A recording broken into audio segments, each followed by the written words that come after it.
श्रीमते रामानुजाय नमः। श्रीवत्सचिन्नमिश्रेभ्यो नम उक्तिमधीमहे यदुक्तयस्त्रयी कण्ठे यन्ति मङ्गलसूत्रतम्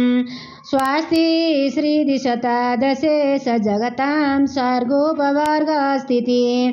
स्वर्गां दुर्गतिमापवर्गिकपदं सर्वं च कुर्वन् हरे यस्याभीक्षमुखं तदिङ्गितपराधीनो विदत्येऽखिलम् क्रीडेयं खलु नान्यथास्य रसदा स्यादैकरस्य तया हे श्रीदेवी समस्तलोकजननी त्वं स्तुतमिहामहे युक्तां भावय भारतीं प्रगुणया प्रेमप्रदानां धियं भक्तिं वर्धय नन्दयाश्रितमिमं दासं जनं तावकम् लक्ष्म्यां लक्ष्मीकटाक्षवृषिविषिते तेषामचामि वयम् स्तोत्रं नाम किमामनन्ति कवयो ये ध्यानधियान् गुणान् अन्यत्र तु सतोधिरोऽप्यवणिति सातारिवन्द्या त्वयि सम्यक् सत्यगुणविवर्णनमथो ब्रूयुः कथं तादृशी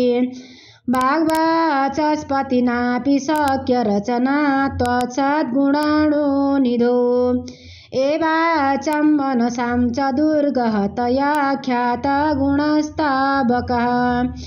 तानेव प्रतिशाम्बुजिह मुदिता हैमामिकं भारती हास्यं ततु न मन्महे न हि चकोर एकाखिलं चन्द्रिकाम् नालां पातुमिति प्रगुर्य रसनामासीत सत्यां तृषि चोदीयानपि दुष्टबुद्धिरपि निस्नेहोऽप्यनिहोऽपि ते कीर्तिं देवि लिहन्नहं न च बिभेम्याज्ञो न जिह्मेमि च दुःशेषा तु न तावका न हि सुना लीडापि भागीरथी दुःशेषापि न लज्जते न च बिभेत्यार्तिस्तु साम्यूचनः ऐश्वर्यं महदेववल्पमथवा दुःशेत पुंसां हि यत् तं लक्ष्म्या समुदीषण तव यत् सार्वत्रिकं वर्तते तेनैतेन न विस्महीमहि जगन्नाथोऽपि नारायणो धन्यं मन्ययित क्षीण तव यत् स्वात्मानमात्मेश्वर ऐश्वर्यं यदशेष पुंसि यदिदं सौन्दर्यलावण्वयो रूपं एच हि मङ्गलं किमपि यल्लोके सदित्युच्यते तत्सर्वं तदधीनमेव हि यत् श्रीरीते भेदेन वा एद्वा श्रीमतीदिदिशेन वचसा देवी पथामस्मुते देवी त्वं महिमा बदीर्ण हरिणा नापि त्वयज्ञायते एदाप्येवमथापि नैव युवयो सर्वज्ञता हीयते एन्नास्तेव तदज्ञतामनुगुणां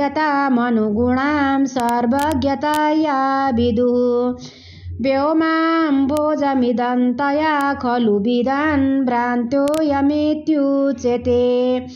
लोकेर्वनस्पतिबृहस्पतितारतम्यां यस्य प्रसादपरिणाममुदाहरन्ति सा भारती भगवती तु यदीयदासि तां देवदेवमहिषीं श्रियमाश्रयामः यस्य कटाक्षमिदुवीक्षणवीक्षसेण सद्यस्यमुल्लसितपल्लवमुल्ललास विश्वं विपर्यय समुग्धविपर्ययं प्राग् तां देवदेवमहिषीं श्रियमाश्रयामः यस्य कटाक्षमिदुवीक्षणवीक्षसेण सद्यस्यमुल्लसितपल्लवमुल्ललास विश्वं विपर्यय समुग्धविपर्ययं प्राग् तां देवदेवमहिषीं श्रियमाश्रयामः यस्या कटाक्ष भिक्षाक्षणं लक्षणं लक्षितां महेशासु श्रीरङ्गराज महिषी सामामपि भिक्षतां लक्ष्मी यस्य कटाक्ष भिक्षाक्षण लक्ष्यं लक्षिता महेशासु श्रीरङ्गराज महिषी सामामपि भिक्षतां लक्ष्मी। श्रीमते रामानुजाय नमः।